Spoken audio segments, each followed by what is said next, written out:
Welcome to खोलो किताब। आज हम क्लास 6 की वर्कशीट नंबर 41 करेंगे सामाजिक विज्ञान की, जो 15 दिसंबर को आपको दी गई है। ये वर्कशीट हिंदी मीडियम के स्टूडेंट्स के लिए है। अगर आप इंग्लिश मीडियम के स्टूडेंट हैं तो यहाँ आपको एक लिंक दिख रहा होगा, जिस पे आप क्लिक करके इंग्लिश में इस वर्कशीट को सॉल्व होते हुए देख सकते हैं, समझ सकते हैं।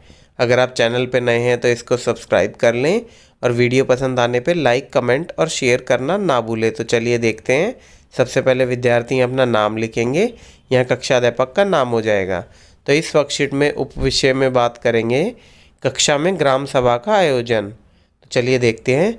नीचे दी गई स्थिति को समझकर रिक्त स्थानों की पूर्ति कीजिए। गर्मियों की छुट्टियों के बाद स्कूल खुलने से बच्चे बहुत खुश थे, मगर बच्चों को कक्षा में देखकर कुछ अच्छा नहीं लग रहा था, क्योंकि सारे चार्ट्स के रंग उड़ने की वजह से क्लास बहुत ख़राब लग रही थी। इसके अलावा कॉरिडोर के बोर्ड, जो डिस्प्ले बोर्ड होता है, के चार्ट भी बेरंग हो गए थे। तो बच्चे क्यों उदास थे? क्योंकि वो गर्मियों की छुट्टियों से पहले तो गए थे तो चार्ट वगैरह काफ़ी अच्छे थे, बट गर्मियों की छुट्टी के बाद उन चार्ट्स पे किसी ने ध्यान नहीं दिया और गर्मी की वजह से उनके रंग भी उड़ गए, तो काफ़ी बुरे लग रहे थे। सभी बच्चे इस बारे में बात कर ही रहे थे, तभी मैडम आ गई। मैडम ने बच्चों से पूछा कि वे किस बारे में बात कर रहे थे।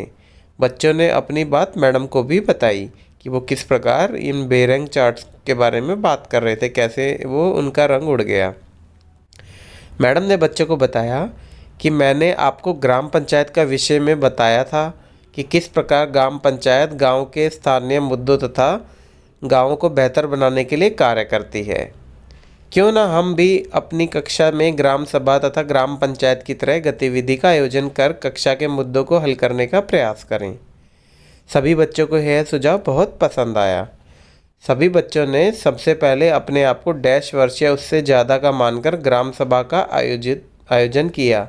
तो हमने पिछली वर्कशीट में पढ़ा भी था कि कितनी उम्र से ऊपर के जो होते हैं उनको ग्राम सभा का सदस्य होते हैं, जो मतलब वहाँ 18 साल से ऊपर हो और जो उसी गांव के हो। तो यहाँ 18 वर्ष से ऊपर आ जाएगा, तो यहाँ 18 हम लिख देंगे। फिर उसके बाद क्या है, कुछ बच्चों ने पंच तथा सरपंच के लिए अपने आप को नामांकित किया। कुछ बच्चों ने जो पंच और सरपंच बनने के लिए अपने आप को नॉमिनेट किया। ग्राम सभा ने पंचों तथा सरपंच का डैश देकर चुनाव किया। तो क्या दे के चुनाव करते हैं? मतदान या वोट देकर। तो यहाँ हम लिख देंगे वोट। वोट ही तो देते हैं, तभी तो चुनते हैं ग्राम सभा पंच या सरपंच को। एक बच्चे को मैडम द्वारा पंचायत सचिव नियुक्त किया गया। तो एक मैडम ने एक बच्चे को पंचायत सचिव नियुक्त किया, जिस एक तरीके से मैम हो गई गवर्नमेंट, क्योंकि पंचायत सचिव का तो वोट से होता नहीं है, उसको तो सरकार वहाँ पे नियुक्त करती है। जिसका कार्य था, अब पंचायत सचिव का क्या कार्य होता है? एक तो वो होता है कि ग्राम सभा की मीटिंग का आयोजन करना, उनको बुलाना और जो भी वहाँ बातचीत है उसको रिकॉर्ड करना। तो यहाँ लिख देंगे हम ग्राम सभा एवं ग्राम पंचायत की बैठक बुलाना और जो भी चर्चाएं एवं निर्णय हुए हों उनका रिकॉर्ड करना। कक्षा में ग्राम सभा की बैठक हुई, जिसमें सरपंच द्वारा कक्षा तथा कॉरिडोर की सजावट का प्रस्ताव रखा गया। कि यही तो होता है ना, हमने पढ़ा था कि जो सरपंच होंगे या जो पंचायत में सरपंच वगैरह होंगे, वो सब बताएंगे कि क्या क्या काम करने के लिए उन्होंने प्रस्ताव रखते हैं, कैसे कैसे करना है। फिर उसके बाद सभी ग्राम सभा के सदस्य अपनी एक तरीके से सुझाव देते हैं। तो सभी बच्चों ने ग्राम सभा के डैश की तरह अपने अपने सुझाव दिए। तो ग्राम सभा के मेंबर के रूप में या सदस्यों के रूप में यहाँ लिख देंगे सदस्यों के रूप में अपने अपने सुझाव दिए।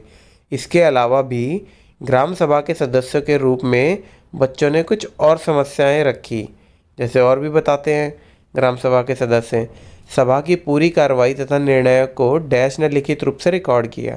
तो अभी हमने बताया रिकॉर्ड कौन रखता है ग्राम सभा और इनकी बैठक का? पंचायत सचिव। तो यहाँ लिख देंगे हम पंचायत सचिव। पंचायत सचिव ने लिखित रूप में रिकॉर्ड किया। अब गतिविधि देखिए क्या है इसमें। मान लीजिए आपकी कक्षा में ग्राम सभा का आयोजन हो रहा है, तब आप एक सदस्य के रूप में किन समस्याओं को पंचायत के सामने रखेंगे? तो मान लो कि आपकी ग्राम सभा का आयोजित हो रहा है आपका कक्षा में, तो क्या क्या बेसिक चीज़ है उसके बारे में बात करेंगे आप। तो देखो कई क्या क्या दिक्कत हो सकती हैं।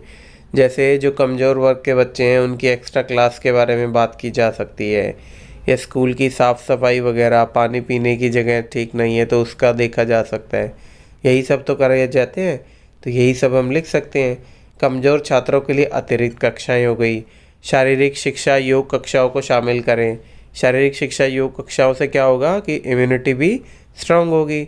जो आजकल जो हमने देखा है 1-1.5 साल में कोरोना की वजह से, ज़्यादातर कोरोना उन्हीं को अटैक कर रहा है जिनका शारीरिक एक तरीके से जिनकी इम्यूनिटी वीक है, तो इससे इम्यूनिटी स्ट्रांग हो गई। और साथ में हम स्कूल में पेयजल या स्वच्छता संबंधी मुद्दे आदि पे भी हम बात कर सकते हैं। तो यही सारी चीज़ हम यहाँ पे लिख देंगे। इसी के साथ आपकी ये वर्कशीट आज की कंप्लीट हुई। मिलते हैं नेक्स्ट वीडियो में नेक्स्ट वर्कशीट के साथ। Don't forget to like, comment, share and subscribe the channel. Thank you.